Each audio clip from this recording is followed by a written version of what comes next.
আসসালামু আলাইকুম। জেনতারা নিউজ বাংলা অধিবেশন প্রবাহতে আপনাদের স্বাগত। আজ লন্ডন স্টুডিও থেকে আছি আমি মীর সাবির, আর ঢাকায় আমার সাথে রয়েছেন সুমাইয়া শিমু। চলুন শুরু করি আজকের গুরুত্বপূর্ণ সংবাদ। জানিয়ে দিব আজকের গুরুত্বপূর্ণ সব আপডেট আন্তর্জাতিক সংবাদ। প্রথমেই জানিয়ে দিব ইরানের শেষ খেলা চীনের ফাঁদে আটকে গেছে যুক্তরাষ্ট্র। এরপর আরও জানিয়ে দিব ট্রাম্প শেষ পর্যন্ত জেলেন্সকির দুয়ারে।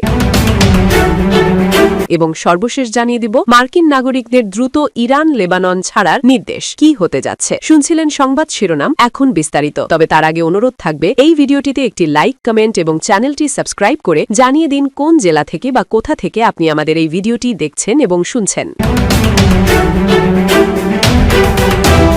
ইরান যুক্তরাষ্ট্র যুদ্ধের দামামা বাজার সঙ্গে সঙ্গে বিশ্বজুড়ে একটি ধারণা প্রবল হয়ে উঠেছিল যে চীনের অর্থনীতি মরার উপর খাড়ার ঘাড় সম্মুখীন হবে। চীন বিশ্বের বৃহত্তম জ্বালানি আমদানিকারক দেশ হয় হরমুজ প্রণালীর ওপর যে কোনো আঘাত দেশটির জন্য সোনার হরিণ হারানোর মতো বিপর্যয় ডেকে আনবে, এমনটাই ছিল বাঘা বাঘা বিশ্লেষকদের অভিমত। কিন্তু বাস্তবতা হলো চীন এই সংকটে কোনো চাপের মুখেই পড়েনি, বরং তারা কৌশলগতভাবে আরো শক্তিশালী অবস্থানে উঠে এসেছে। ওয়াশিংটনের অনেক নীতি নির্ধারক চীনকে অশুভ শক্তির অক্ষের অংশ হিসেবে চিহ্নিত করে ভেবেছিলেন ইরান কোণঠাসা হলে চীনও কুল হারিয়ে দিশেহারা হবে। কিন্তু এটি ছিল আদার ব্যাপারী হয়ে জাহাজের খবর নেওয়ার মতো ভুল ধারণা। প্রথমত, চীনের জ্বালানি নিরাপত্তার বিষয়টি যতটা অতিরঞ্জিত করে দেখা হতো, বাস্তবে তা নয়। ইরানের তেলের ওপর চীনের নির্ভরশীলতা মোট আমদানির মাত্র 10%, যা সৌদি আরব বা অন্যান্য মিত্র দেশের চেয়ে অনেক কম। চীন কোনো একটি নির্দিষ্ট দেশের ওপর নির্ভর করে সব ডিম এক ঝুড়িতে রাখে না। তাই ইরান ও যুক্তরাষ্ট্রের উত্তেজনায় চীন আতঙ্কিত হওয়ার বদলে ঠান্ডা মাথায় পরিস্থিতি পর্যবেক্ষণ করেছে।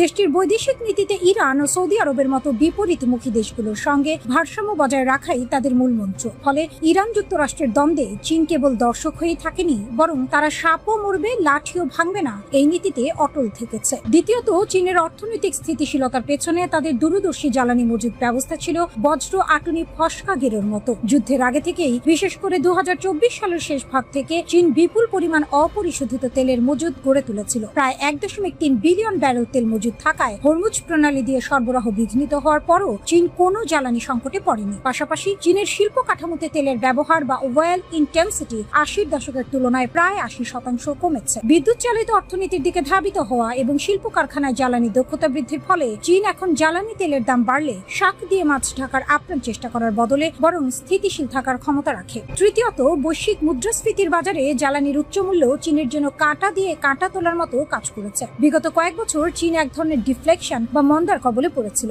জ্বালানি তেলের দাম বাড়ার ফলে যখন বিশ্ব অর্থনীতি পর্যদস্ত, তখন চীনের উৎপাদক পর্যায়ে মূল্যস্ফীতি ইতিবাচক ধারায় ফিরেছে।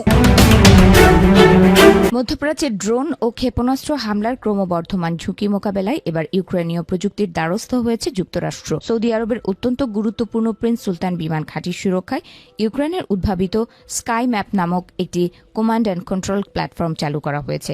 সংশ্লিষ্ট বিষয়ে অবগত একাধিক নির্ভরযোগ্য সূত্র এই চাঞ্চল্যকর তথ্য নিশ্চিত করেছে। সূত্রমতে, রাশিয়ার সঙ্গে 4 বছর ধরে চলা রক্তক্ষয়ী যুদ্ধে পোড় খাওয়া ইউক্রেনীয় সামরিক কর্মকর্তারা সম্প্রতি এই ঘাঁটিতে পৌঁছেছেন। তারা ইরানি প্রযুক্তির শাহেদ ড্রোন সহ অন্যান্য আকাশপথের হুমকি শনাক্ত করতে মার্কিন সেনাদের বিশেষ প্রশিক্ষণ দিচ্ছেন। এই প্রযুক্তির মাধ্যমে ইন্টারসেপ্টর ড্রোনের সাহায্যে অত্যন্ত নিখুঁতভাবে পাল্টা হামলা চালিয়ে শত্রুপক্ষের ড্রোন ভূপাতিত করা সম্ভব হচ্ছে। মজার বিষয় হল, মাত্র 1 মাস আগে মার্কিন প্রেসিডেন্ট ডোনাল্ড ট্রাম্প এই প্রযুক্তির প্রয়োজনীয়তা নাকচ করে দিয়েছিলেন। গত 6 মার্চ ফক্স নিউজকে দেয়া এক সাক্ষাৎকারে ট্রাম্প সগর্বে জানিয়েছিলেন, ড্রোন প্রতিরক্ষায় ইউক্রেনের কোনো সাহায্যের প্রয়োজন যুক্তরাষ্ট্রের নেই। তবে মাঠ পর্যায়ের বাস্তবতা এবং পেন্টাগনের পদক্ষেপ ট্রাম্পের সেই রাজনৈতিক অবস্থানকে ছাপিয়ে গেছে। স্কাই ম্যাপ মূলত একটি ডিজিটাল ড্যাশবোর্ড, যা বিভিন্ন রাডার ও সেন্সর থেকে পাওয়া তথ্য দ্রুত বিশ্লেষণ করতে পারে। 2022 সালে ইউক্রেনের প্রকৌশলীরা এটি তৈরি করেন। এই সিস্টেমটি ইউক্রেন জুড়ে বিস্তৃত প্রায় 10,000 অ্যাকোস্টিক সেন্সরের সঙ্গে যুক্ত থেকে আকাশপথের যে কোনো গতিবিধি নিমেষেই চিহ্নিত করতে সক্ষম, যা এখন সৌদি আরবে মার্কিন সেনাদের ঢাল হিসেবে কাজ করছে। ইরান থেকে মাত্র 640 কিলোমিটার দূরে অবস্থিত প্রিন্স সুলতান বিমান ঘাঁটিটি কৌশলগতভাবে অত্যন্ত সংবেদনশীল। যুদ্ধের শুরু থেকেই এটি নিয়মিত ড্রোন ও ক্ষেপণাস্ত্র হামলার লক্ষ্যবস্তু হয়ে আসছে। এসব হামলায় মার্কিন বিমানের ক্ষয়ক্ষতি ও ভবন ধ্বংস হওয়া ছাড়াও অন্তত একজন মার্কিন সেনা সদস্য নিহত হওয়ার খবর পাওয়া গেছে, যা পেন্টাগনকে দ্রুত ব্যবস্থা নিতে বাধ্য করেছে। বিশ্লেষকদের মতে সৌদি আরবের ঘাঁটিতে ইউক্রেনীয় প্রযুক্তির এই অন্তর্ভুক্তি বিশ্বজুড়ে মার্কিন আকাশ প্রতিরক্ষা ব্যবস্থার দুর্বলতাকেই সবার সামনে এনেছে। হাডসন ইনস্টিটিউটের সিনিয়র ফেলো টিমোথি ওয়ালটন মনে করেন, মার্কিন প্রতিরক্ষা ব্যবস্থায় দীর্ঘদিনের যে ঘাটতি ছিল এটি তারই বহিঃপ্রকাশ। এতদিন বিষয়টি অনেকটা অবহেলিত থাকলেও বর্তমান পরিস্থিতিতে তা আর এড়িয়ে যাওয়ার উপায় নেই। উদ্ভূত পরিস্থিতি মোকাবেলায় পেন্টাগনের ড্রোন প্রতিরোধী ইউনিট অপারেশন এপিক ফিউরির আওতায় ৩৫ কোটি মার্কিন ডলার ব্যয়ের পরিকল্পনা হাতে নিয়েছে। এই বিপুল অর্থ মূলত ড্রোন প্রতিরক্ষা ব্যবস্থা শক্তিশালী করতে ব্যয় করা হবে। তবে পেন্টাগন বা হোয়াইট হাউস এই ইউক্রেনীয় প্রযুক্তি গ্রহণ নিয়ে আনুষ্ঠানিকভাবে কোনো মন্তব্য করতে রাজি হয়নি। পেন্টাগনের ড্রোন প্রতিরোধী ইউনিটের মুখপাত্র অ্যাডাম শের এক সতর্কবার্তায় জানিয়েছেন যে আকাশপথের এই হুমকি পুরোপুরি নির্মূল করার মতো কোনো জাদুকরী অস্ত্র বা সিলভার বুলেট এখন পর্যন্ত কারোরই হাতে নেই। তবে স্কাই ম্যাপের মতো উন্নত প্রযুক্তির সমন্বয় মার্কিন বাহিনীর প্রতিরক্ষা সক্ষমতাকে কয়েক গুণ বাড়িয়ে দেবে বলে আশা করা হচ্ছে। ইরানের সঙ্গে দ্বিতীয় মেয়াদে যুদ্ধবিরতি চলছে যুক্তরাষ্ট্রের, যদিও এর কোনো নির্দিষ্ট সময়সীমা উল্লেখ করেননি মার্কিন প্রেসিডেন্ট ডোনাল্ড ট্রাম্প। তবে এই যুদ্ধবিরতির মাঝেই ইরানের আকাশসীমা আংশিকভাবে খুলে দেওয়ার পরই দেশটিতে অবস্থানরত মার্কিন নাগরিকদের দ্রুত সরে যাওয়ার নির্দেশ দিয়েছে ওয়াশিংটন।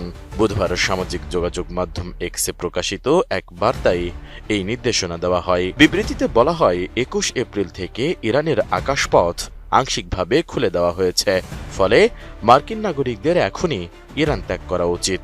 ইরান ছাড়তে ফ্লাইট সংক্রান্ত তথ্যের জন্য বাণিজ্যিক বিমান সংস্থাগুলোর সাথে যোগাযোগ এবং সর্বশেষ তথ্যের জন্য স্থানীয় গণমাধ্যম পর্যবেক্ষণ করতে আহ্বান জানানো হয়েছে। যারা বিমানে যেতে অক্ষম তাদেরকে স্থল সীমান্ত দিয়ে আর্মেনিয়া, তুরস্ক এবং তুর্কমেনিস্তানে যাওয়ার বিকল্প পথের রূপরেখা দেওয়া হয়েছে।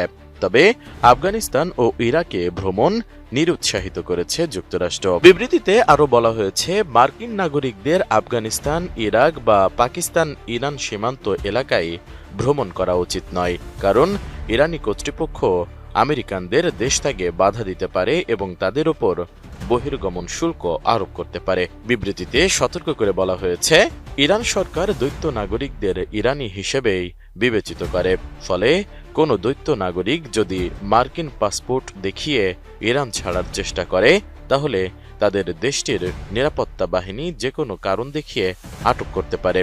ইরানে থাকা আমেরিকানরা জিজ্ঞাসাবাদ, গ্রেপ্তার ও আটক হওয়ার উল্লেখযোগ্য ঝুঁকির মধ্যে রয়েছে বলেও উল্লেখ করা হয়েছে ওই বিবৃতিতে। তবে যারা এখনই ইরান ছাড়তে পারবেন না তাদের কোনো নিরাপদ স্থানে চলে যাওয়ার পরামর্শ দিয়েছে মার্কিন দূতাবাস। বলা হয়েছে, যদি আপনি ইরান ছাড়তে না পারেন তাহলে আপনার আবাসস্থল বা অন্য কোনো ভবনে নিরাপদ আশ্রয় খুঁজে নিন এবং জানালা থেকে দূরে থাকুন।